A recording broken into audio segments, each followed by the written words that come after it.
All right, welcome back to the podcast, Nerds by Screenlight. My name is Aaron. I'm James. I'm Vicki. And today our opener is, what was it again?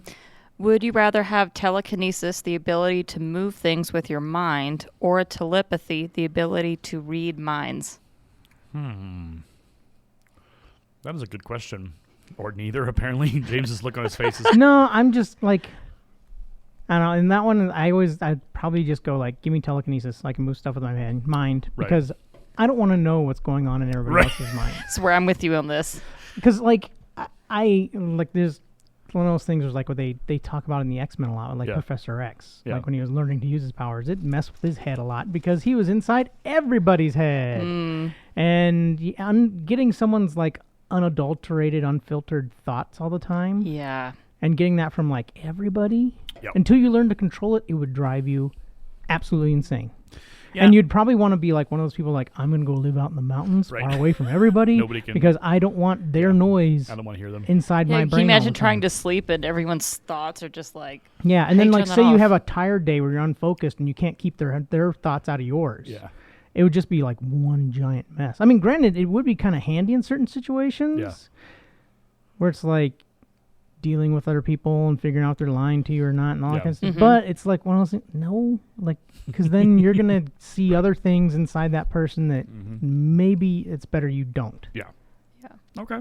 I would agree. I have my point of reference is the movie What Women Want with Mel Gibson. A great movie. And Kind of like he it. gets the gift to read women's minds, but not just one woman, all of the women. Yeah. And it's hijinks. Like it's definitely like it's not a MacGuffin, but it's you definitely are like, okay, now I know what's going down. Yeah. It's not the worst movie, but it's really not the best either. Yeah. It's a bit tropey. Like I heard it's very shallow and Yeah, it's a bit tropey, and they really try There's some hard. good points to it, though. They try for the heartstrings on it. Yeah. So I wouldn't also there's also so to bring this further, there's the concern of the ethics of being able to read someone's mind. Yes. So if you don't have consent to read someone's mind and you read that in Star Trek, there actually are telepathic moral laws because there are species in Star Trek who can read minds. Yep. Betazoids and others.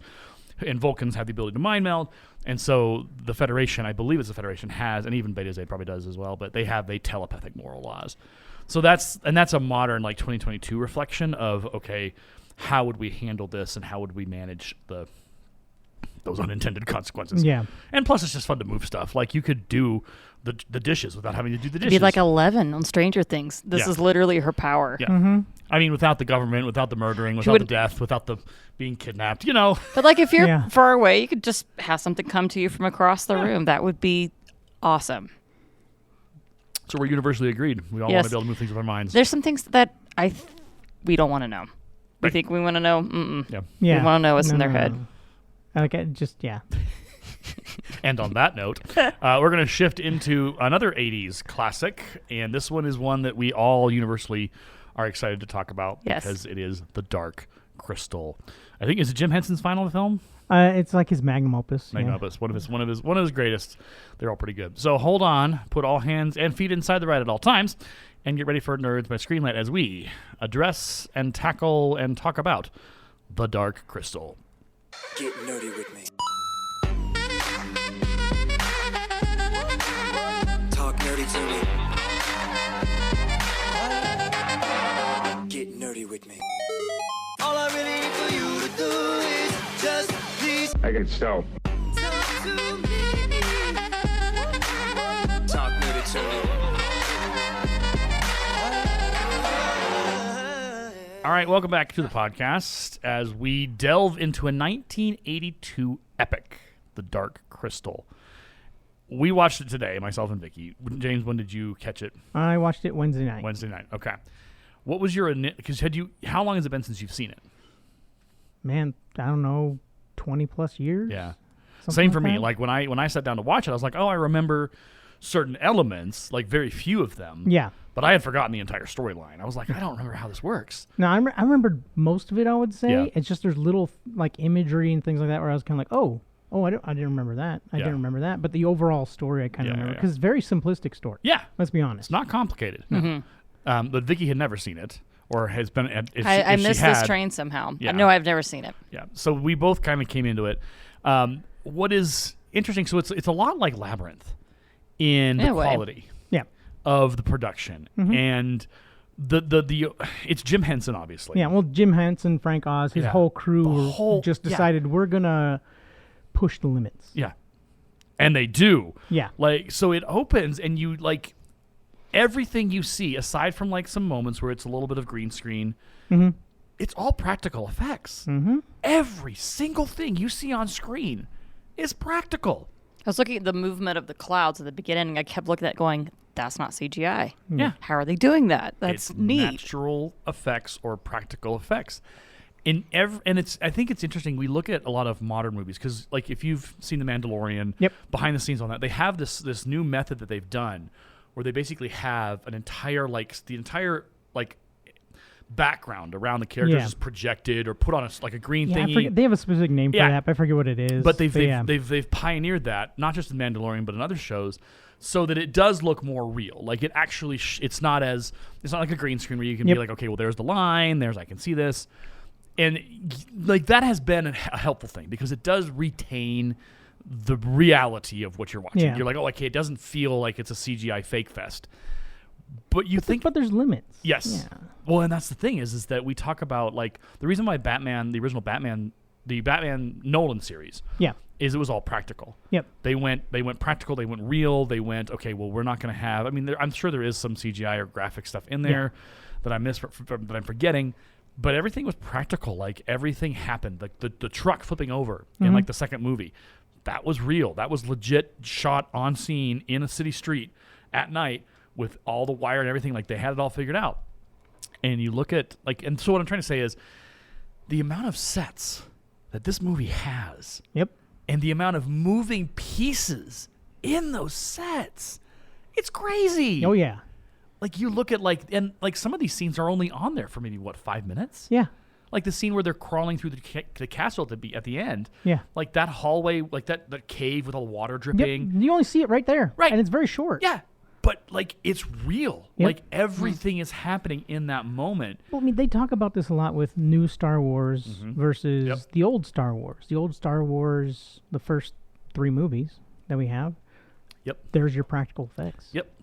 Very, very little touch-ups with the computer because it's kind of clunky and weird. Yeah. But it's practical effects. So it's like there's a magic. There's that something about it being solid that is just so good. Yeah. Versus like the prequels. The first 3 where it's kind of like George decided we're just going to like CGI everything. Yeah. And it doesn't feel solid. It doesn't feel real. No. And then moving on to the new Star Wars stuff, it's kind of like, it's kind of a 50-50. Yeah. You could say. But it's kind of like, that's what I'm kind of looking forward to the Andor series that's coming out about our spy from Rogue One because they're going the practical route. Yep. And that's what they said they wanted to do. They didn't want to rely on that sound stage where they're doing all the CGI stuff. They're like, no, we're going to make everything practical. And it looks amazing so far. Well, and we're taking a little bit of a tangent. We'll get to the Dark Crystal. Yeah. But like when I watch a movie or when I watch a film or I watch a show or whatever I watch, my eye is able to tell what's real and what's not. And if it's real, it draws me in because I'm not analyzing, is that real? Is that, that looks fake or whatever. A big part of I watched the Resident Evil series and I hated every minute of it. But the practical effects are great. But when it's not practical, when it's CGI, it's just like, come on, this isn't real. Yeah. The weight of the scene is gone. Whereas with the Dark Crystal, those are real puppets. Those are real things. You could, if you were in the scene, if you transposed yourself into that moment, you could reach out and touch the Skeksis. The Skeksis. Skeksis, thank you. The Skeksis or the elders, or you could reach out and touch the Gelflings. You could there's that tactile idea that no, this is real, and I think that's part of what draws people into movies, and that's what maybe, fingers crossed, Hollywood is learning. Because they know that people figure out it's all CGI, so it's not real. There's no weight. I know that no one's going to be hurt. But in the Dark Crystal, you're genuinely concerned. Okay, like this is all like real time, real world, real grass, real things. Something could happen now. Something could actually physically, and it would like, I don't know. And they would make it happen through the effects. Right. But there's also that idea of like in your head. I think in the back of your head, you're like, man, the work they had to do to make this happen. They only got one shot at this scene, or this must take. I mean, so your mind is like, well, this is important. I should watch this because it took a lot of work to make this thing. Well, even stepping in a little bit, the disintegration of the Emperor. Yes. Right at the beginning, it's kind of like, whoa. That was incredible. Yeah. So let us open up the Dark Crystal. Can we compare the deaths of both emperors? Yeah. Yeah. We'll get to that, 'cause so that's interesting the basic too. idea behind the Dark Crystal is thousands of years ago or something. 1,000 years ago. The crystal broke or shattered or Yes. or cracked. I can fill you in a little bit of backstory Please, if you want. let's if you go. guys wanna know a little bit. Let's dance in the Like, in the they light don't of address backstory. this specifically in the. They hint at it, Okay. but I did some digging around a little bit because I was just kind of. James is our resident historian. He is our actually. There's a title for what you are. They call it the dramaturgy. So Okay. when a play gets produced, I know this because I teach drama. When a play gets produced, there is somebody on staff called the dramaturgy, and that person literally digs into the play's history, the productions, they are literally the encyclopedia for the play. Oh, okay. And so every decision the director makes, they talk to the dramaturgy and say, okay, what's the historical context here? Or what should this character kind of be feeling right now? What are the various? How has this character been presented previously? Especially like with Othello, you go all the way back to like as far as you can. So the director would then go, okay, show me how it's been shown. Okay, I think we're on track. Or oh man, I think we're not doing the right. Like so, the dramaturgy is literally Encyclopedia Britannica, if you will. Okay. So you are our dramaturgy on staff for the Nerds by Screenlight podcast. Well, I guess I'm gonna have to be even more nerdy and maybe bring notes. We'll get you a name tag. Okay. That's actually the first time I've heard that word before. Same, so, yeah. This is what being a nerd will do to you. You'll find unique words, and you're just like, at some point, I have not actually used that word aside from with my students, with anybody in my life. So we've both done something new today. Okay. All right. So resident dramaturgy James Brown will now regale us with the story of the Dark Crystal mythology. All right. So what? Well, Insert the Masterpiece Theater theme. I know, right? I need my smoking jacket and my nice red leather chair and a big old book in my lap. We'll work on that. Okay. All right. Well, from what I understand, is like every 1,000 years they have that great conjunction where the three suns line up and there's something happens to this planet. All right. Yep. So we need to step back like 2,000 years. And okay. So it's way, way, way before what's happening in our main story. Right. The beings that we see at the end of the Dark Crystal, well, certain beings come to the planet. And I'm just going to leave it at that because I'm going to give you the short version. And they're using the crystal of truth, which is the whole crystal, to kind of like make the world better, experiment with their own powers, whatever, etc. But there's a deeper story. They were kicked off their home planet for being kind of like impure, in a way. All right. So when we come to 1,000 years before our events, when the crystal shatters, what happened is these beings tried to purge themselves of their darker pieces. Interesting. Kind of like using Miss Dr. Jekyll and Hyde. Yeah, so exactly it's like that. using the crystal's power, they tried to make themselves into purer, better beings, and then end up, dividing themselves, as we'll talk about later. But that's kind of what happens and why the crystal breaks. Right. And that shard comes out of it. Is those beings were trying to do something that they really weren't supposed to, really weren't meant to. Yeah. And that's what happened to the crystal. Okay. I mean, I believe there's even in the mythology, like I said, maybe I should start taking notes, that they even created Aughra to kind of like be their agent in a certain different way to look at things from an outside perspective. Okay. And she was guarding the crystal and that type of thing. And then she and the Skeksis made a deal. And the Skeksis built her that orrery you see in her house. Okay, yeah. In order for her just to go over there and do what she wants to do, because she's self-interested in her own pursuits, which is studying the stars and alignments of things, whatever. And that's how the Skeksis get control, like the castle and everything there. Okay. So there's kind of like your backstory on like the story. Like that's a short. I'm skimming over a bunch of stuff, folks, but it's kind of like there's your backstory of where we come into the story, where it's kind of like, all right, the Skeksis and the Uru, which is the mystics, that's their race name, is the Uru. Have been split apart for 1,000 years. Yes. In that meantime, the Skeksis have like eliminated the Gelflings, which happens in like the Netflix series apparently. Okay. But I haven't seen the Netflix series. We haven't either. But like that storyline there was gonna be the Netflix thing, but then they canceled it. So whatever. Okay. Gotcha. But it was kind of like outlining how the Skeksis got to where they are to get into the movie kind of thing, and how they exterminated all the Gelflings, because the prophecy said a Gelfling would fix the crystal and undo everything. Right. So they basically said get rid of them all, so we don't have the prophecy come true. Exactly. But as you do in movies and science fiction and fantasy, one of them always survives somehow. Yeah. But in this case, we get 2. Yeah, we get 2. Which I think is helpful, because if it was just Jen, I'd be like, all right, you. Yeah. We can talk about that. But okay, so that's how we come into this the movie. And you see that dark castle sitting, and there's like those beautiful like matte things with the lightning effects and whatever. I mean, the matte backgrounds in this movie is amazing. 98.5% of them are fantastic. There's a couple where it's a little bit like, all right, whatever. Yeah. But generally, and I agree with you, because I've had this in my head as I was watching. I was like, these are matte, and they're not. You don't notice that they're matte paintings. Yeah. Because they're so brilliantly done, and some of them actually move a little bit and stuff. So it's just like it's really beautiful, and you're captured and enraptured in the scene, because you're like, man, this is beauty, this is glorious, it's so colorful. Yep. So, and I think what I like, so there's a lot of people out there who hate narrators in movies. Yep.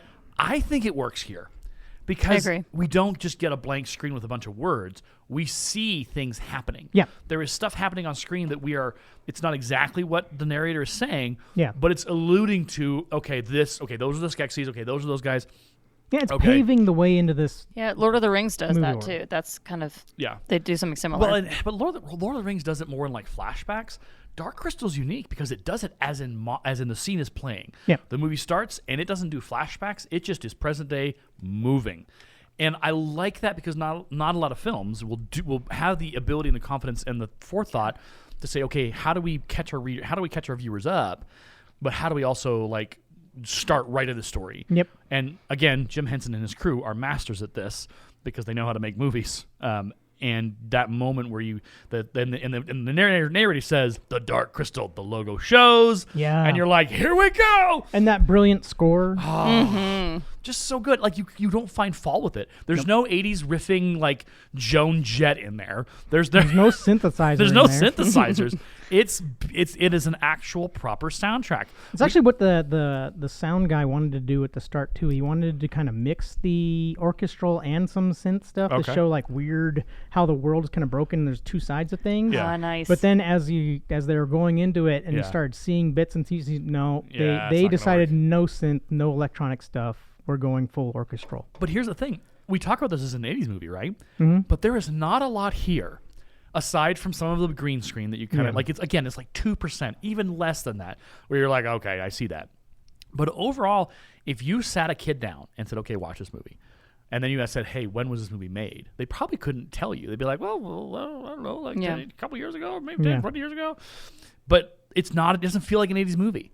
No. It has that timeless kind of like, I could sit down and watch this again and enjoy and want to watch it again, because it's just so much fun. So when we talk about 80s movies, we talk about like the synth, and we talk about the movies and the music they put in there. Batman, I Will Never Forgive You. Was it Prince they put in Batman? Yeah, Prince. I will never forgive them for that. I would forgive Danny Elfman, because he was the guy, he was the sound guy. But whatever, it is what it is. But here we don't, and it's beautiful. So we get the introduction to the scene. We find out who the Skeksis. We sort of find out who the Skeksis are. Yeah, it's slowly but surely revealed what's going on. Mm-hmm. What do we think about like? The Skeksis are ugly. Oh, they're vultures. Yeah, they're horrible, evil. I mean, the scavengers in both appearance and how they get their nourishment, quote unquote. Yeah, because they eat everything and anybody, and they have slaves, which we find out. The podlings. Which I see that. This is because I hadn't seen it. I forgot that how they get turned into slaves is they have the life force sucked out of them. Yep. Oh. And so that's how they become slaves. That's how they become slaves. And so they take all their fears, everything out of them, everything. And so then now there's an empty shell of, okay, I'll do what you say. Because I thought they were going to die, and they weren't, and I was puzzled by that. Because my guess is, and I think you alluded to this during the dramaturgy section. Yeah. For the emperors to live longer, they had to take the life essence from the Gelflings. They kind of explain it in Age of Resistance from like my little research that I did. Like I said, I didn't watch Age of Resistance, but I was like, it's kind of like the Skeksis were able to draw power from the stone to extend their lives. Yeah. All right. But as they kept doing it, it kept giving them less and less of effect. Okay.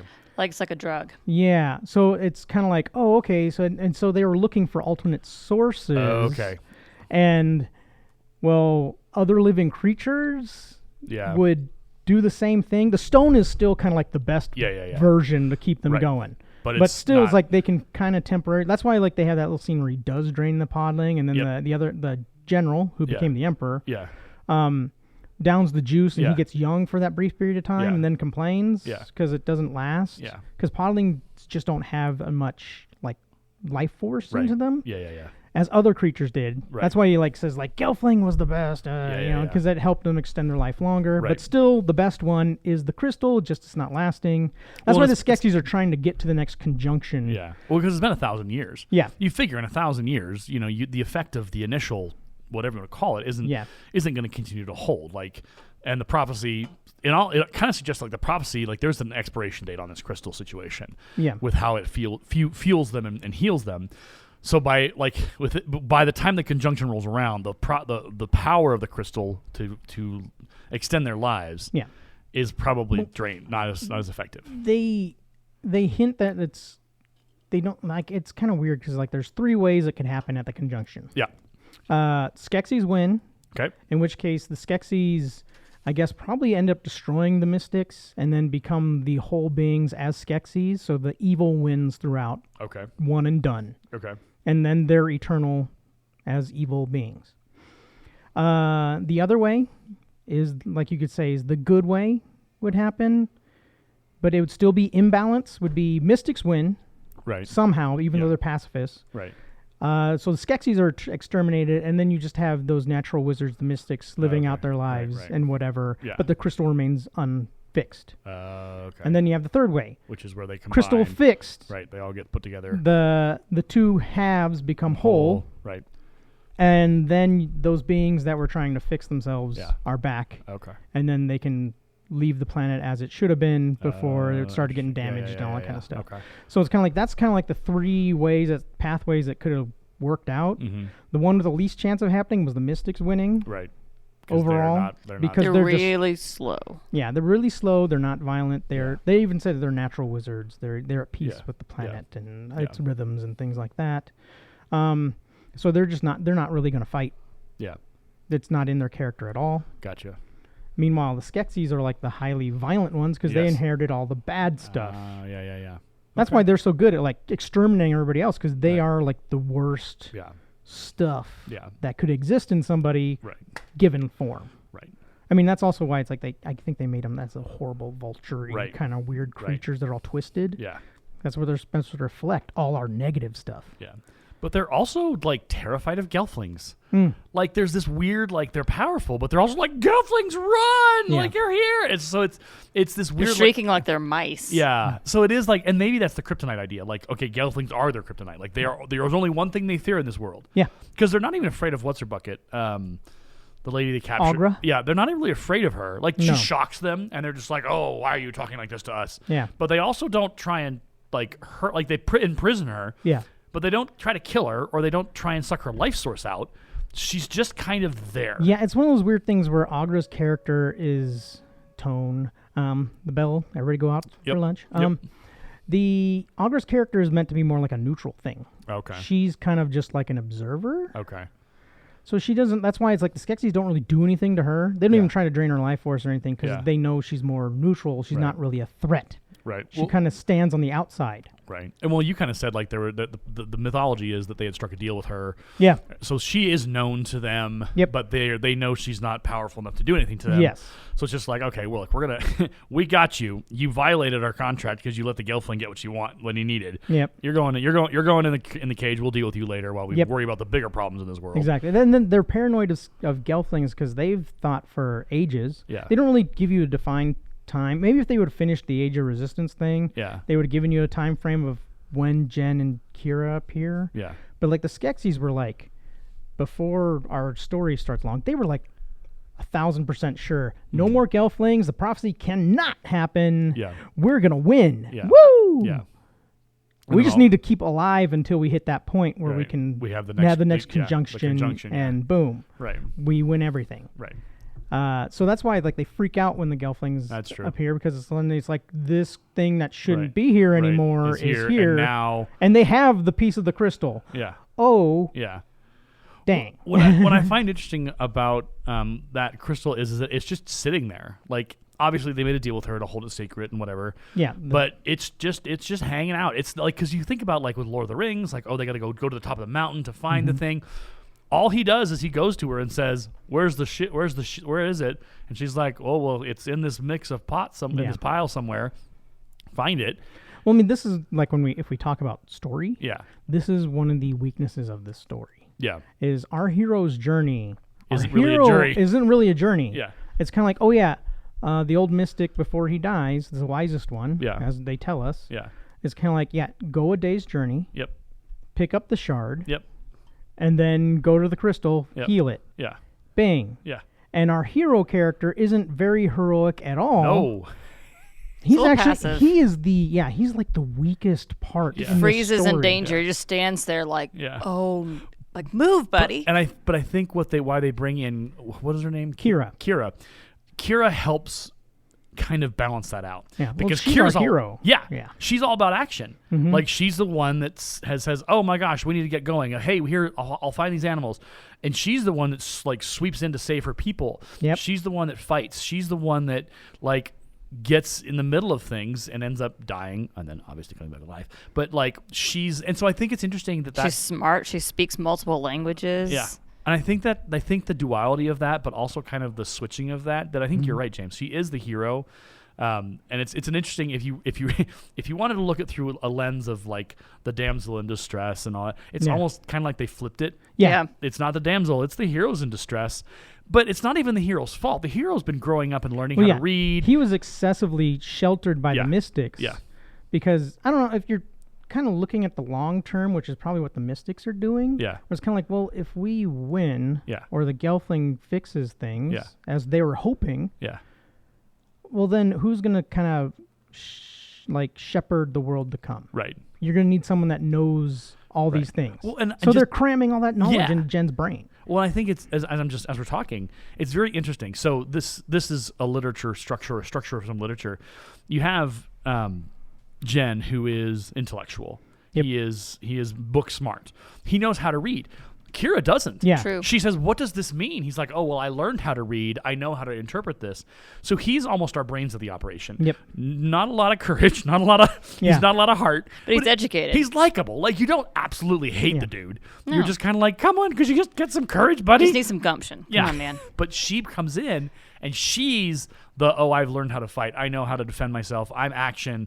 I know things that you don't know. Yep. And so together, I mean, I get your argument. Like, yeah, there's the hero's journey. There's not a great find the shard and succeed and climb the mountain. But he's just weak too. I mean, he's you could have done better, like making his character feel and express things too. Because look how just think back, because you guys just watched it. Yeah. Think of how flat he is. He has no and facial how expressions. His tones is so monotone. Right. Yeah. And just about everything. Even when he's angry and he chucks the shard. Yeah. Like, he's so flat. Yeah. And it's like they could have done better with that voice actor. Like, make Jen frustrated. Yeah. We know he's our sheltered hero figure that doesn't really understand the world or anything that's going on. To that point, that is interesting, because when we got to that scene, we were just like, he just chucked it, and then it was not talked about again for a little bit. And I was like, dude, you just threw away the one thing that can save the world, and you're not freaking out about the panic that you just threw it over to your shoulder. Now, obviously, we see it after they go to sleep and they wake back up. Oh, it was just sitting there. But even Kira makes the note, oh, here's the shard. Yeah. Jen, here's the shard. And Jen's off wandering around to go interpret language. And it's like, dude, what?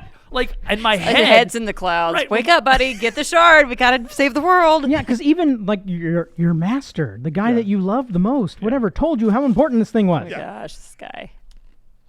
You wouldn't just be chucking it over your shoulder. Like, I jokingly in my head when I watched it again, I was like, oh, it's the Luke lightsaber moment. Yes, I was waiting for that, actually.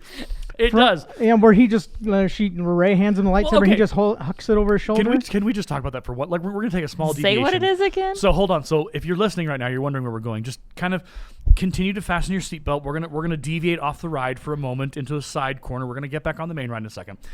That is my biggest. I mean, there's a lot of issues with the new Star Wars. Yes, movies, there is. and there's time for that. But that moment. So at the end of the Force Awakens, Rey finds Skywalker.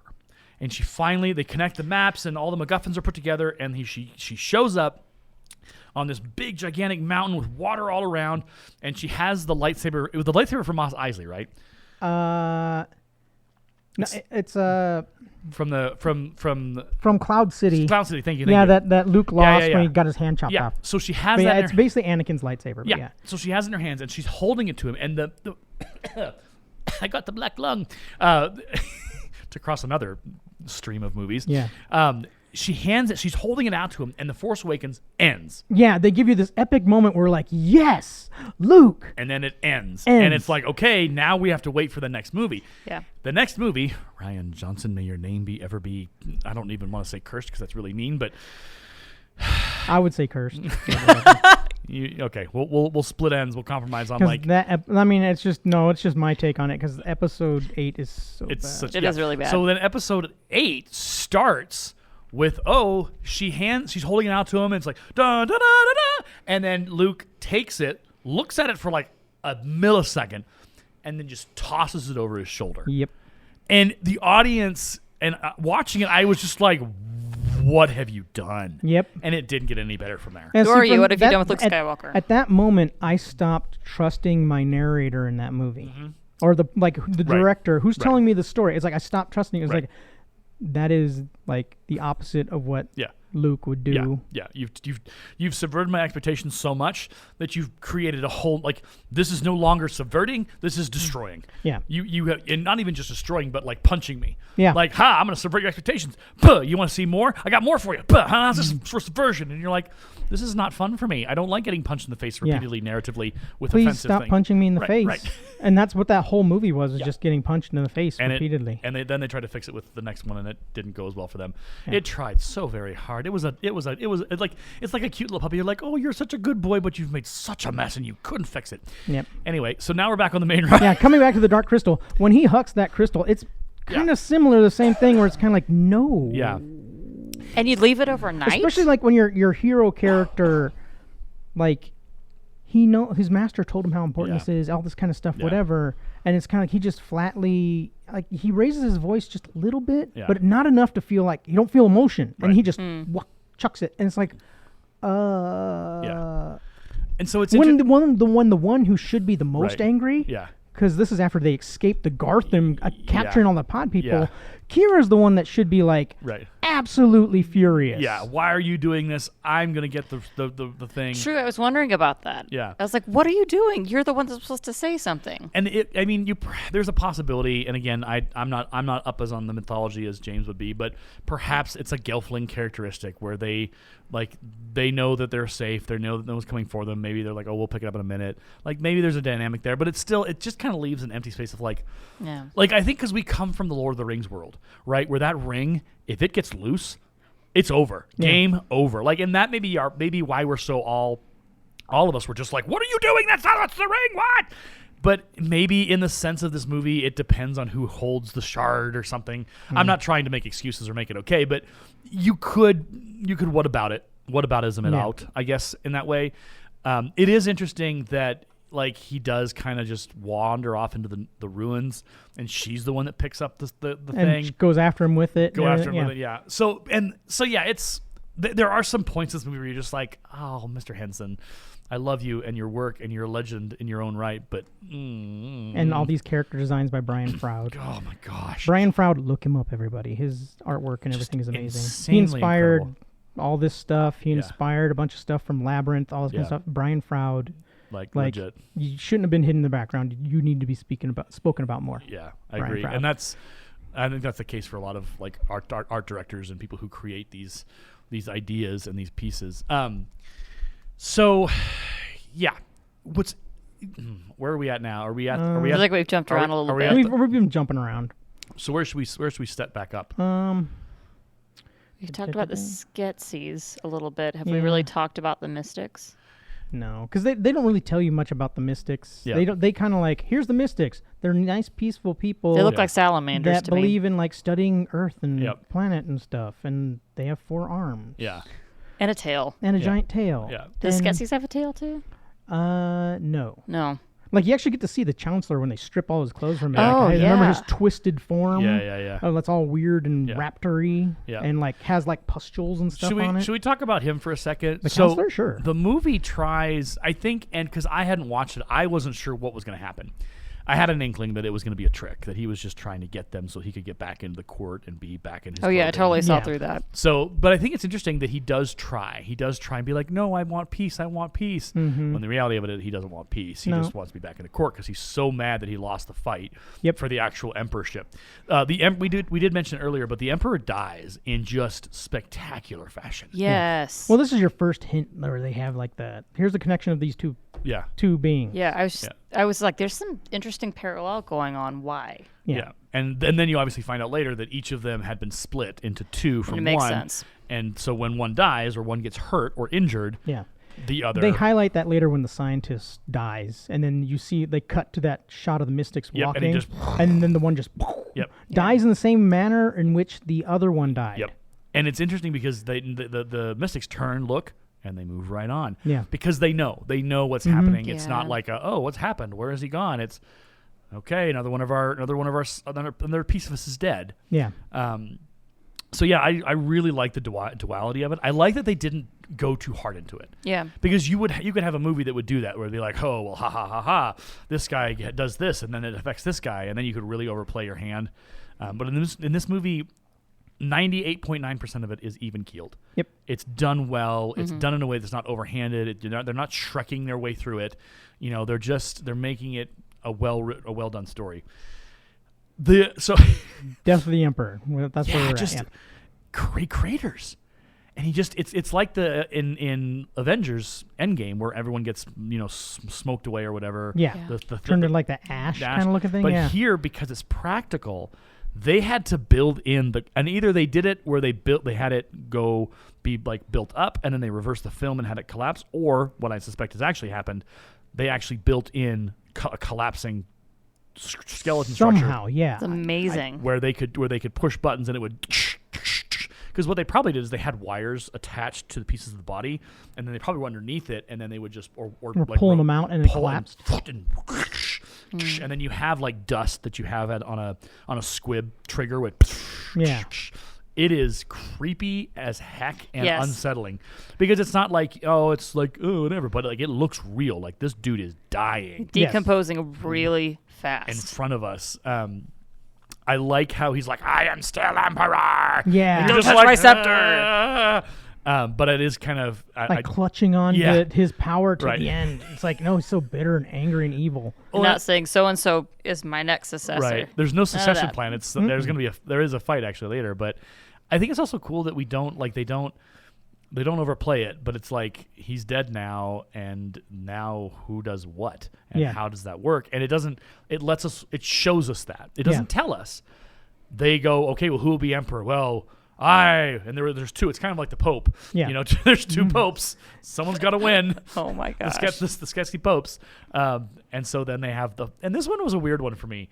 The Battle of the Rock. Trial by stone. Trial by stone. Yeah. It's like, they're just sword fighting. But they're that was the kind of the hint, which is when they showed like, the stone comes up. There's 2 big swords. Like, they're gonna fight. Yeah. And it's kind of like, no. Yeah. It's about who can damage that rock the best. Yeah. And it's kind of like, I'm like, in my brain, it kind of like, this is actually brilliant, because they know how important each other are because they're so limited in number. There's only 10 of them left. They're not going to fight with each other, right? Because that would be killing one and weakening them as a whole. True. Right. So we have this other trial where it's kind of like, here's a rock. Yeah. We can do a different test where it's kind of like, to them, it's kind of a violent thing where you hit the stone as hard as you can, and who cuts the best. So, and how many cuts, who knows? But that rock shows a bunch of cuts on it already. So that's interesting, right? Yeah. So they say there's only 10 left now. Yeah. What suggests, and we haven't watched the prequel series, which eventually we will, but we're just operating on the Dark Crystal movie as our mythology base. Yeah. it leads you to believe that there were more before. Yes. Yeah, there were more before. And so the emperor probably has been replaced a couple of times. Mm-hmm. And so when one dies, the other the what do we call them? The peaceful ones. Oh, the mystics. Thank the you. Uru. The Uru, yeah, they die as well. And so they maybe they started out with 100. And in the last 1,000 years, they've whittled themselves down. And perhaps, and this is just a theory, the trial by stone is the way that they figured out, okay, well, this is how we keep our numbers. Yep. Somebody does the most damage, and then they get sent away, or they get lowered in level. The emperor becomes the emperor. Well, I mean, that's what they do to the chancellor. It's kind of like, you're exiled. Yep, so they strip him all of his finery and just throw him out. Yep. Which is interesting. It doesn't have an effect on the peaceful guys, which I liked. I like the fact that they didn't go that far into it. It is interesting. You wonder who's connected to who, like which of the peaceful ones and which of the sketchies are connected. Like you want to know that information a little bit. And by the way the mystics, their death is shown as different than the sketchies, whereas you have this like quick, disturbing decomposition with the mystics. It's almost like the Force. It's Yoda. They just kind of disappear. They Yoda him away, and I like that part because it's peaceful. But it also speaks to how they have lived their lives, and then the Skeksis have lived their lives violently. So they don't get to go peacefully. Their death is violent. Their death is violent. Their death is painful. They are on their deathbed, suffering and angrily holding on to power. Whereas the Uru are just like, okay, it's my time. It's time to go. Here we go. Fade away. Yep. What's interesting is Jen doesn't really react in sadness to the loss. And I'm wondering if that's just a characteristic of this world, that there isn't a lot of emotion within. But he was sad when the girl died. He had tears coming down his eyes. But the girl is the only other Gelfling he knows. Yeah. So he's been raised by I think he probably knew that his teacher was going, but there wasn't that connection of, okay, he's one of my people, he's someone like, and I don't, again, this is just pure theory. Well, I mean, you can also imply that he feels much more connected to Kira than anybody else because she's a fellow Gelfling. Yep. But also they have that, she called it dream weaving. Yeah. That's what she called it? Yeah, they learned. Where they kind of merge each other's They minds. mind melded like a Vulcan, and they saw their each other's story. lives. Yeah. And that was that. I love that element. Yeah. It doesn't come back. No. But it's a nice kind of almost mythology building. Yeah. Of like if this got a sequel, or if this movie further developed in some way, that element could be a way to share. It's a nice exposition system. It's not like it's a more of a show versus tell. Yeah. Like, oh, I could tell, like she could be like, oh, well, here's where I came from. Oh, I came from this. Instead, they go, hey, let's mind meld them. Let's show some exposition with some brief flashes, but we're not going to tell the full story. So the watcher, the viewer, has to go, okay, I'm making connections. Okay, I know what that is. I know what that. Oh, I don't know what that. Oh, that's. Oh my gosh. Okay, this is really cool. So by the time they're done and they pull their hands apart, you as a viewer know exactly what's going on. Yep. And it's a brilliant narrative tool, and it's not done to death. It's done well enough that you're like, okay. Nice thing is there's only 2 of the Gelflings, so we don't have to do that again. But and they don't keep bringing it up. No, like, they this don't. Is what happened. Bang. Yeah, and it's like that's the danger in a lot of fantasy movies is they use the thing over and over, and you're just like, could you stop, please? I like how they have a limited way for the Skeksis to see things with the bats and the other stuff. Like they have a limited view. They don't have full power. They're not omnipresent, but they have their little servants who go and see and spy, and that gives the Skeksis the ability to find out. Okay, well, we know we know where they're going. We'll send the bad guys after them. Like there's a comprehensive. That's not the word I'm looking for. The comprehension of why things happen works. Yeah. It's not like, well, how did they figure that out? It's like, well, they eventually followed them and found them. Yeah, like the stone gave them a warning. Here's the Gelfling. And then they're like, send the Gartham. And then they send out the Gartham to go get him. Yep. And then they have they spy on them going back to her home. The crystal bats. Yep, the crystal bats. And so they find them there. That was like, I don't know, I would never say this like really, but I love how that scene when she takes him back to her home, and we get like a nice kind of scene with the food and everything, and then all of a sudden, bam! It only lasts for so long where the gigantic lobster monsters, Gartham, come after them, and that what I love about this movie is it's practical, so that whole set gets destroyed. Oh yeah, by them coming in there, and you're just like, oh my gosh, this is really happening, and you're just like, whoa. And you get an idea about the scale, the size, but how big these lobster things are. And that's a cool thing too. I like that. It was kind of like, okay, I know how big things are. I don't need to like see it. I can just imagine oh, they're big. Yeah. And they're bad. They're big, meaty, shelled boys. And, like, they just terrorize all those podlings. Like, those podlings, like, it's kind of like the real kind of like, you see the horrible of the Skeksis and how evil they are, but then you kind of like, boom, here's the reality of it. Look at them terrorize these people that have no way to defend themselves. Yeah. Well, they're like tanks. You can't you can't fight back. You just run. Yeah. Well, what's interesting, so to James's point, and even I think your point a little bit as well, Vicki, is so when that happens, what is Jen doing? Just stands there, and goes, like, no, like open mouth, doesn't even say anything, and so it's up to Kira to go, come on, let's go. Yep. What are you doing? Like, move. And again, I think it's because he's lived in a passive person with those guys. He's never had to fight. Yeah. He's never had to stand and defend his homeland. But it seems like what we were able to interpret is that Kira has.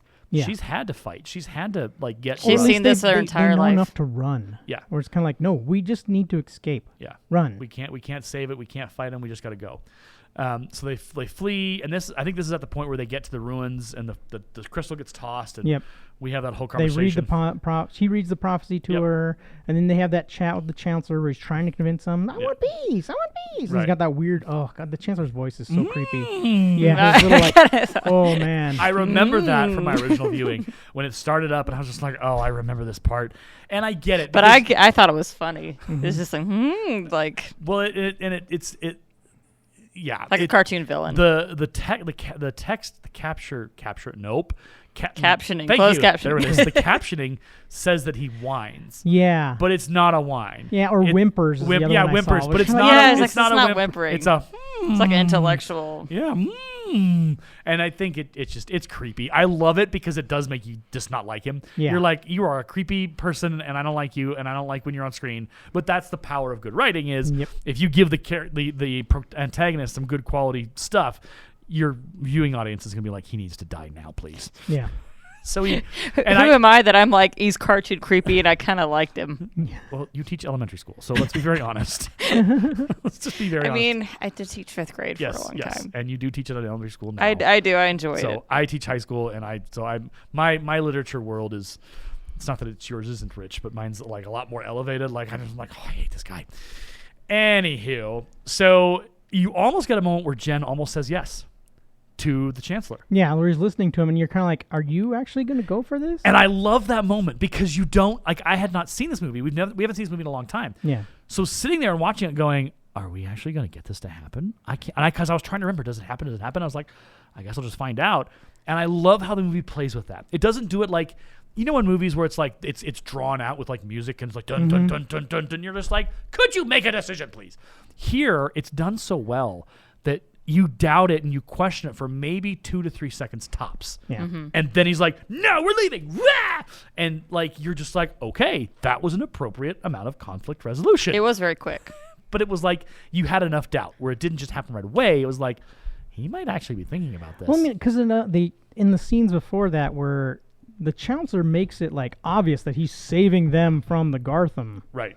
So it's kind of one of those things like, all right, so he did tried to plant that seed of doubt into their brains. It's kind of like, I'm a good Skeksis, or I really do want peace, but it's kind of like not really. But we know because we know that as the viewers, like we know he's evil. We know he's kind of like a. Well, and Kira's also being. She sees right through him. Oh yeah, she doesn't trust him for a minute. No, I mean she's experienced the worst of the Skeksis. So she's like, don't do more it. than others, yeah.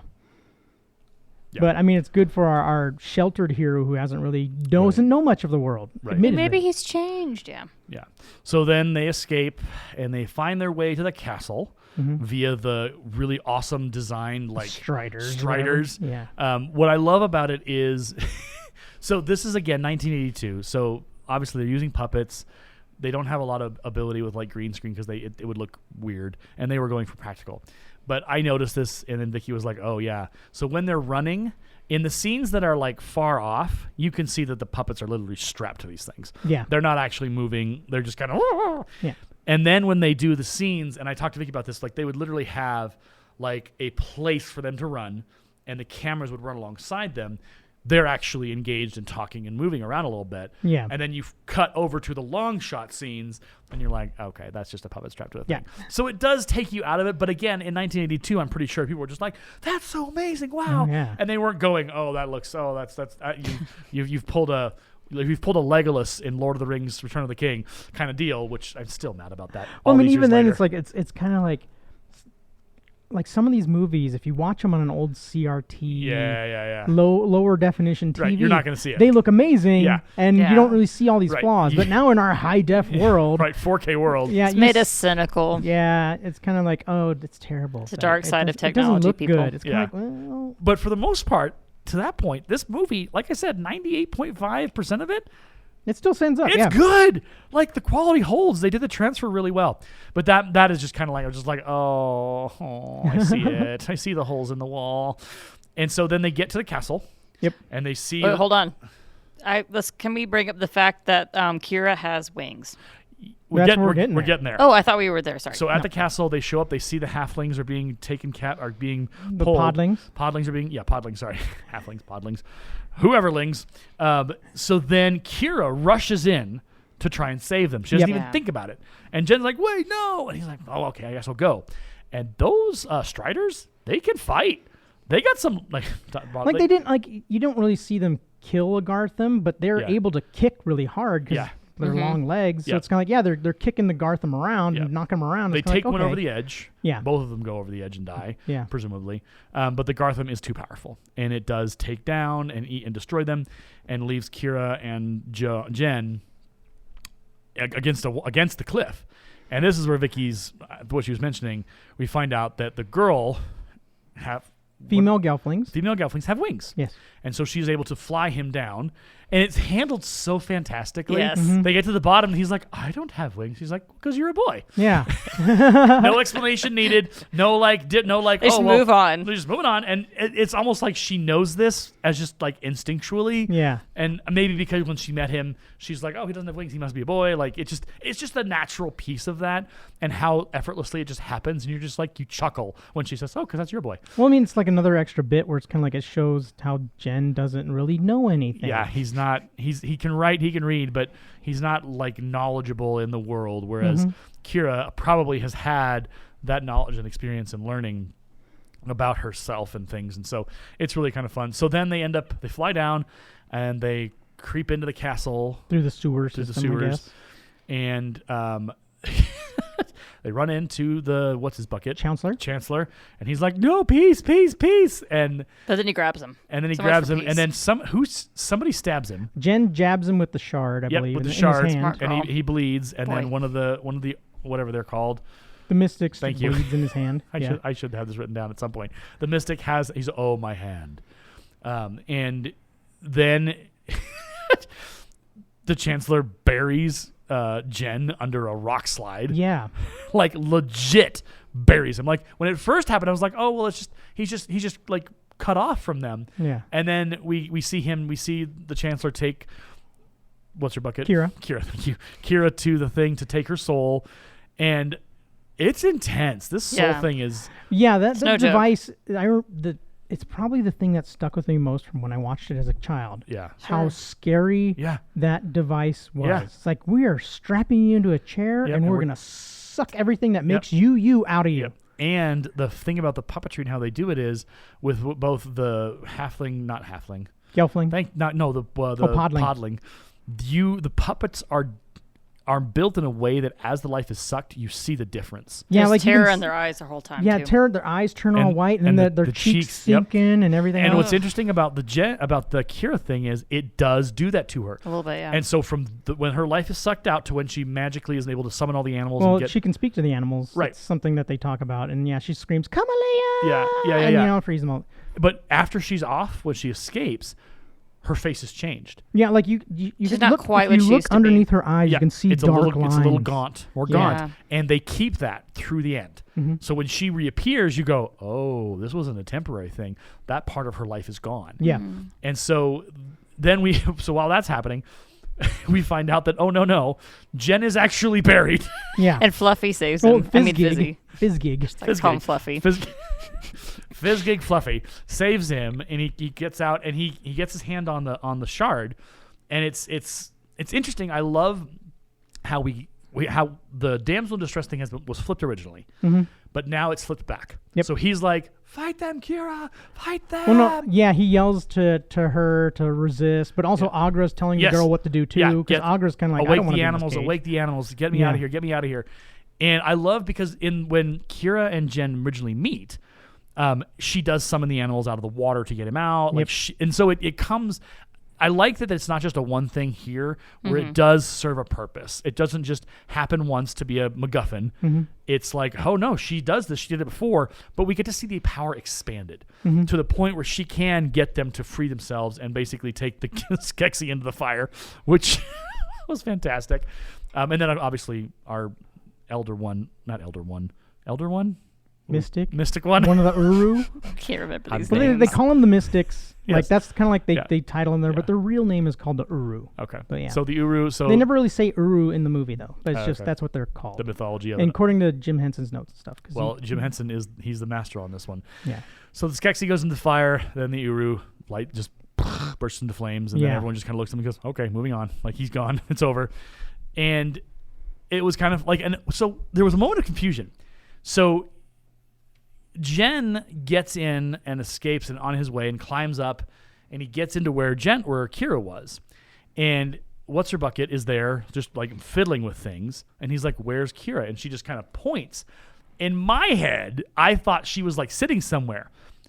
No, she was gone. Yeah. So the next scene when he's walking and trying to find, I was like, "Where did Kira go?" Obviously, in the next couple scenes, we find out that Kira is in the hallway and she is trying to avoid the Skeksis and all that stuff. Yeah. But it was this moment of like, wait, what? But I loved it that it required me to stop and think. Yeah. I had to go, wait, okay, where is she? Okay. She's not a damsel in distress. She's not going to wait to be rescued. Yeah, she's on her way. Well, it's kind of one of those things, remember, like Jen tries to get to her first and then falls into the Gartham pit. Right. And then escaping to Gartham, he climbs up that shaft into that scientific room, and that's how he pops in. He's like, talks to Agra, and Agra tells him where to go. She says, hey, he's that.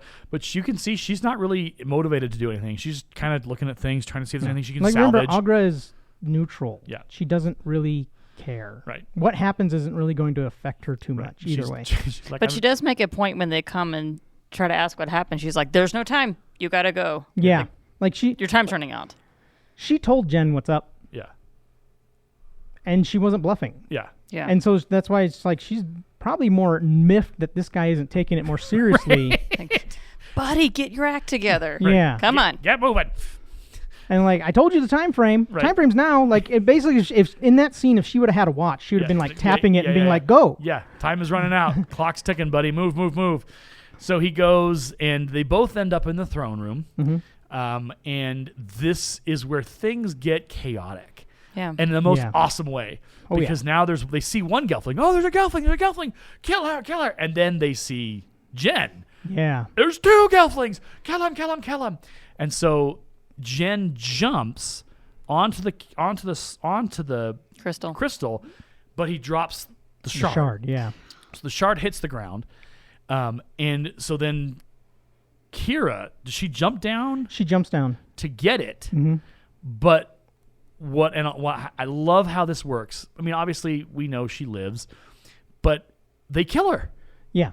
And I think this helps us understand that the Skeksis are evil. Yeah. Like they could have held her and taken the thing away from her and well, no, she was like, remember, she was swinging around and like stabbing him at him with the crystal, which can hurt them. Oh, that's true. Yeah. So it's kind of one of those things like, I didn't want to get stabbed by that. Right. But she also, okay, so to that point, I think it speaks to Kira and how she's a fighter. Yeah. She knows, she in her head, she's probably like, I'm going to die. I'm taking them all down with me. Or if it means that I have to stab somebody to get what I need, like we're fighting. We're fighting our way out of this. Well, because everybody's jabbing on top of each other at the same time. So as you said, it's like, it is chaotic. Yeah, it's absolute chaos. Right chaos. there. Yeah. And so it's like, she only becomes vulnerable when she stops and throws the shard to Jen. Yep. And then that's when it's not the general. Someone is it the Chancellor? It's not the Chancellor. It's not the general. It's like the Major Domo guy.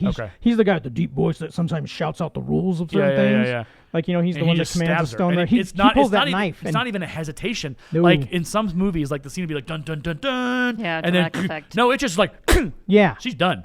Right it's into over. the juncture where her neck and shoulder meet. She just boom. And I love, again, things that you would say in normal life, or things that we say on this podcast, we would never say in normal life. But I love how just brutal it is. Oh yeah, it is just unflinching. And as an audience member, it's real. You're just like, oh God, like there is a real risk here. Someone's going to die. And we don't know at that point, if we've not watched this movie, that, she gets saved, she comes back, it's all fine. Yeah. But in that moment, it's like, I didn't think you'd kill her. Yeah. And you did. They just dropped our hero. Yeah. And so now it's up to him. And so he gets the crystal.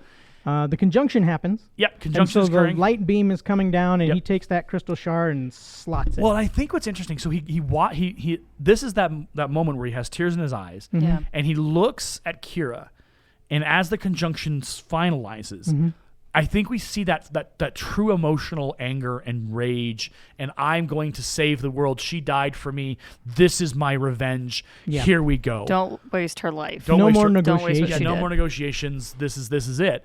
And I like that moment because we finally, to your point, we see Jen finally have that action. Yeah. Finally be like, that's it. I'm a warrior. I'm doing this.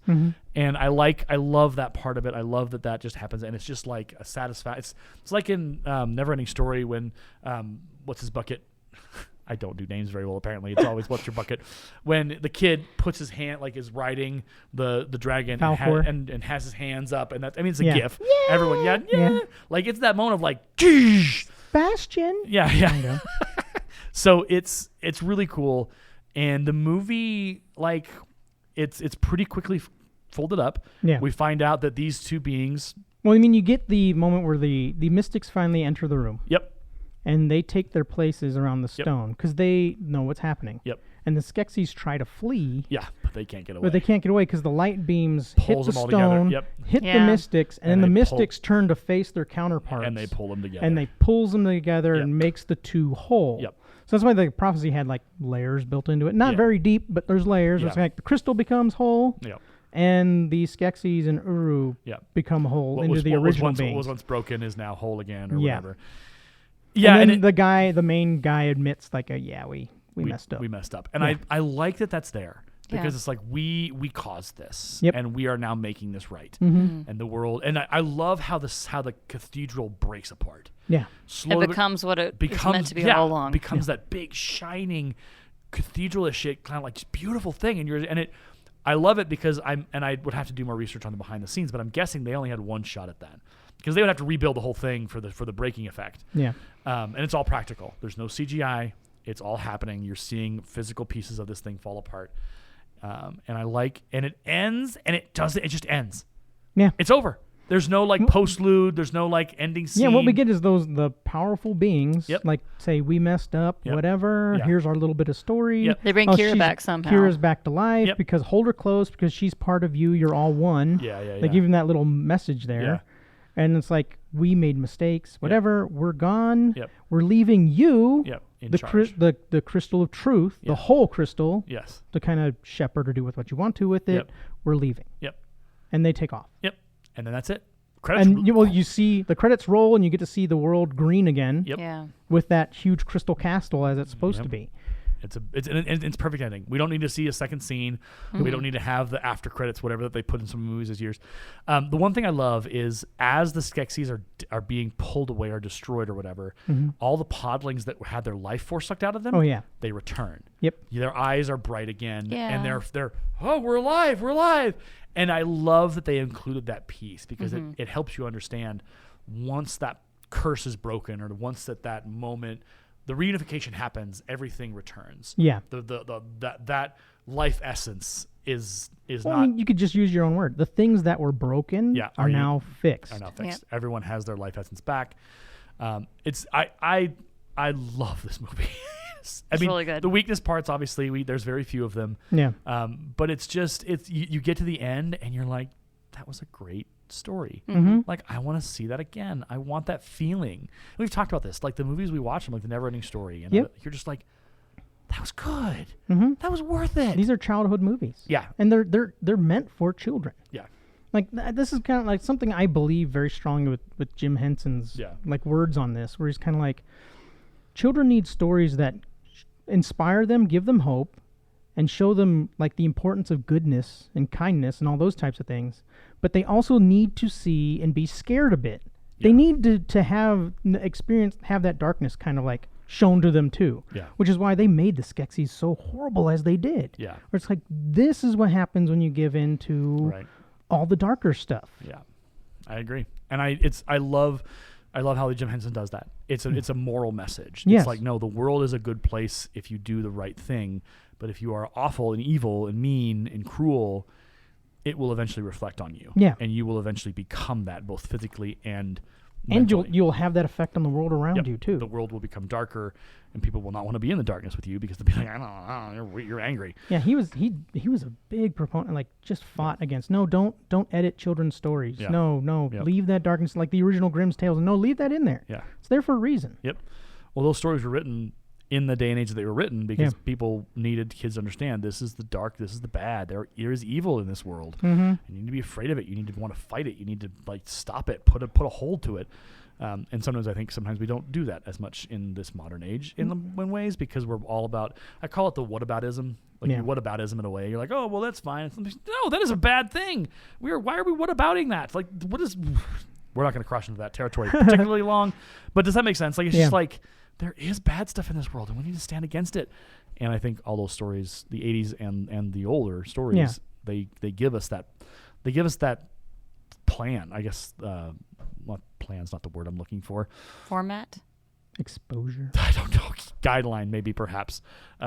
Framework. There it is. Yeah. There's the word. They give us that framework because as much as human beings have changed in the last 1,000 years, there's a lot of things about us that are the same. Yep. We can be really mean and really unkind to others and really jerky to people and groups. And there's a lot to be learned from the world of Jim Henson and the world of 80s movies. The ones that have held together, the ones that haven't, well, you've already listened to those, and we've talked about how you should just not go back to them because they're just too much. Okay, well, I think that's everything we had for The Dark Crystal. None of us have watched the new series on Netflix. Nope. And you said... I on some of the stuff that I was reading, whatever, I caught bits and pieces of it and how the story kind of unfolds, whatever, but I don't know. I don't know if it's worth watching. I've heard that it was called The Resistance, and not to drift into the political spectrum for a second, but part of what some folks said is the reason why the series was produced when it was produced and the title that was given and the certain plot elements that were involved was because they were running parallel to some of the political storylines of the time that it was being produced. Oh, okay. And I haven't watched. I probably will have to watch it and kind of examine that. I mean, I can tell you a little bit of the overview of like I saw in those things that I was reading. Sure. It highlights before our movie. There's a time when Gelflings were way more popular and all over the place. Yeah. The story takes place in it kind of shows how the Skeksis came to take over and exterminate the Gelflings. Yeah. And they included some other story bits in it. Like there's this kind of darkness energy that's out there too. Okay. That's kind of weird. What's going on that they don't even bring up in the Dark Crystal, but it's there. Right. But it's kind of like it shows how the Skeksis, came to power and were fighting the Gelflings and tearing apart the world and getting other people to argue with each other so that it makes them easier to tear them apart. Yeah. And Skeksis were just basically manipulating everything. The Emperor's a huge dark being in there.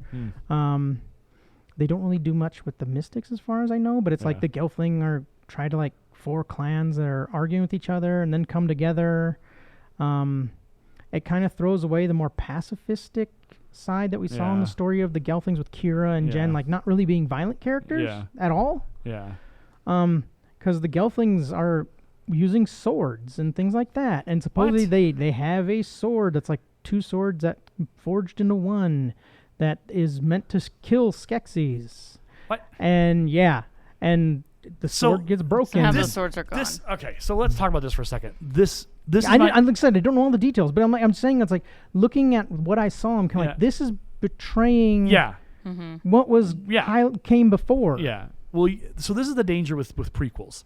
It's the issue with the Star Wars prequels. It's the issue with the Star Trek prequels. It's the issue with any kind of prequel that you try. Is you have the source material that established the canon. It establishes that whatever. Mm-hmm. If you then say, oh, we're going to make a movie about what happened before, and you start getting, we're going to have a sword, they're not going to be passive. if you have pieces that aren't recognizable in the original work, that should be an immediate sign of like, we're doing this wrong. Because whatever you do, like it's the butterfly effect. Whatever you do here has to be seen here. You can't just be like, oh, ha, ha, ha, ha, it's 1,000 years, so obviously things change. Well, I mean, this wasn't 1,000 years. It's only like I don't know the time frame of it. I don't even know sure because they don't really highlight age so much in the original movie. Yeah. And how old is Jen? Who knows, right? But in like, it's just this storyline is just maybe like 100 years or whatever in front of. But that's the thing about prequels. The movie. If you and my biggest complaint now, Star Trek, Strange New Worlds is the exception to the current Star Trek situation with New Trek. Okay. Strange New Worlds is an amazing series. The first season was legit. We'll talk about it at some point. They've greenlit a season 2. Apparently, it's been shot and it's coming soon. Okay. That's the exception to the Star Trek going into the past. Every single other Star Trek series that has been a prequel or a movie that's been a prequel has had issues. Yeah. We talked about all 3 movies on this podcast and how initially I thought number 1 was great.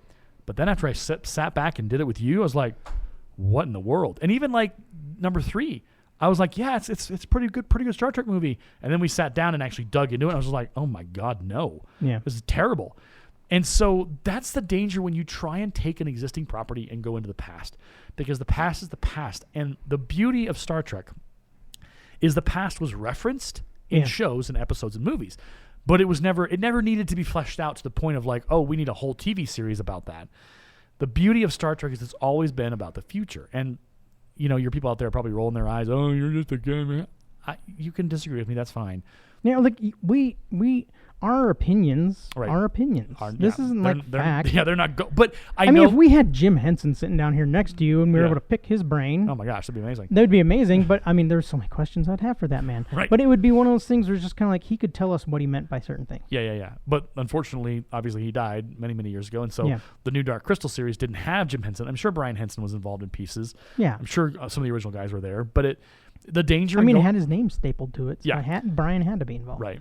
And so the danger with going back into the past is you have to then fit your story to what was already written. And I'm always a proponent of, look, go to the future, do the sequel, do the next layer, do the next piece, because I'm sure you could. Especially when the original creator is gone. Yeah. So you don't have his input. No, you don't. You have what you think he might have said, or you might have heard him say, but you don't have his notes. You don't have any of that. So the prequels for Star Wars don't really count because George just phoned that in. He didn't even care. Like, they have that documentary where it shows it's like, oh, yeah, they're just going to kind of do this. Yeah. And it's kind of like that. You're just phoning this in. Yeah. No, it's terrible. I've watched clips of that. I'm just like, oh, Georgie. It was brutal. As a Star Wars fan, I just, like, I felt like I was sitting in that chair getting the Dark Crystal sucking my soul out. I was kind of like, no, George, no! Yeah. That's how I felt in Star Trek when we were doing the deep dive, those first three movies of the new Trek. I was just like, I'm angry now. I'm sad. I'm mad. Why? Yeah. So it's like, but this is just, like I said, this is just from bits that I was able to read and little articles and things that I was doing about the Dark Crystal, Age of Resistance, because I just kind of like was curious about the backstory bit. So that's why I poke around. I'm one of those people that fall in the Wikipedia holes for like days. Yeah. Not hours, days. And it was kind of like, I was just kind of poking around and looking at stuff really quick, and I was just kind of like, everything that you're kind of telling me just feels like you were adding something new to something that was already established. You're adding it to add it, and you shouldn't be doing that. Right. It doesn't connect. If I don't see it in the old movie, I shouldn't see it here. So we at some point down the road will have to talk Sandman. On Netflix. I don't have my Netflix anymore, but we might sit down and watch it and like do a piece by piece. Okay. Have you read the original graphic novel? Yes. I have too. It's legit. So if you're listening out there, Neil Gaiman is amazing. And the series I've watched the whole thing from start to finish. It is legit. Okay. It is an action. It is not Resident Evil. It is an absolute carefully packaged and carefully written and carefully constructed. Well, I mean, they basically sat there with Neil Gaiman every step of the way. Yep. And it shows. That's the key. Yeah. I feel like too. And Neil is an incredible artist, writer. Like, if you guys can just pick up any of his books, any of his stuff, it's legit. Go do it. Yeah, the man is a Stephen King level, almost even better than Stephen King. Like he is just that imaginative. Well, he's a fantastic storyteller. Yeah, he knows how to tell a story. He knows how to tell you a fairy tale. Yes. Well, and Sandman covers a lot of that because Sandman brings in the Christian mythology, the Christian pieces, the Christian elements, the Christian stories, but also with the real world elements of the comics of the Constantine and all those other things. Yeah. It is really, I was very impressed. I was and weird godlike figures like Morpheus himself. Yeah, like, he's the Sandman. There's also death. There's also desire. There's all these. So there's different elements of the rogues gallery of the court of life and death or whatever. So if you're out there and you're interested and it's within your age bracket of being able to watch it, I would definitely check out Sandman. Because it's just it's stylistically and story. Well, it just every piece the pistons fire perfectly. The engine runs like it's a 69 Corvette and nothing, and it runs like it should in 2022. I'd say like if you guys are just curious about Neil Gaiman's writings and you just want to dip your toes in a little bit, pick up one of his short story books or one of the short stories. It's a fantastic fairy tale and it's magnificent and it's very, very short. It's the ocean at the end of the lane. Go pick it up. It's a short read. It goes by really quick, but is magnificent. So speaking of Neil Gaiman, is it Gaiman or Gaiman? I think it's a Gaiman. Okay, so I want to read something because I found this. N-E-I Gaiman. Neverwhere is another good book by him, by the way. I'm just giving because I'm buying airtime. American Gods is fantastic. Yeah. Like I love that book back and front. Yeah. Even the follow-ups to it are great. Yeah. So here's a very short story that Neil Gaiman wrote. I think as a part of, I don't know. It was a prompt that he was asked to write for something or whatever. Okay. But it's a story of Saint Nicholas. So the story title is a very short story. It's like literally 10 sentences, if that. Nicholas was by Neil Gaiman. Nicholas was older than sin, and his beard could grow no whiter. He wanted to die. The dwarfish natives of the Arctic caverns did not speak his language, but conversed in their own twittering tongue, conducting incomprehensible rituals when they were not actually working in the factories. Once every year, they forced him, sobbing and protesting, into endless night. During the journey, he would stand near every child in the world, leave one of the dwarves' invisible gifts by its bedside. The children slept frozen into time. He envied Prometheus and Loki, Sisyphus and Judas. His punishment was harsher. Ho, ho, ho. Yeah. That's powerful, right?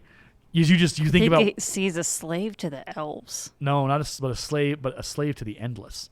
So it talks about like the endless is what the Sandman is a part of. Yeah. And they are spirits that have been around for eternity. And death is in there, desire's in there, all these other despair is another spirit, but they are spirits of the endless. And they represent concepts and things like that and whatever.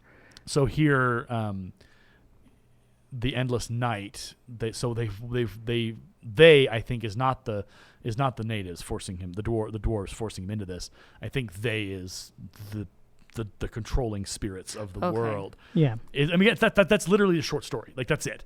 I'm certain that if Neil Gaiman sat down and wrote a whole story about Santa Claus, it's almost like a poem. Just looking at you guys can't see the screen, but the way it reminds me of like prose. Yeah. So it's. I saw that like a week ago on Facebook. I was like, oh my gosh, that's amazing. So I searched it up, and it actually was written by Neil Gaiman, and it's a haunting kind of thought of like, oh man.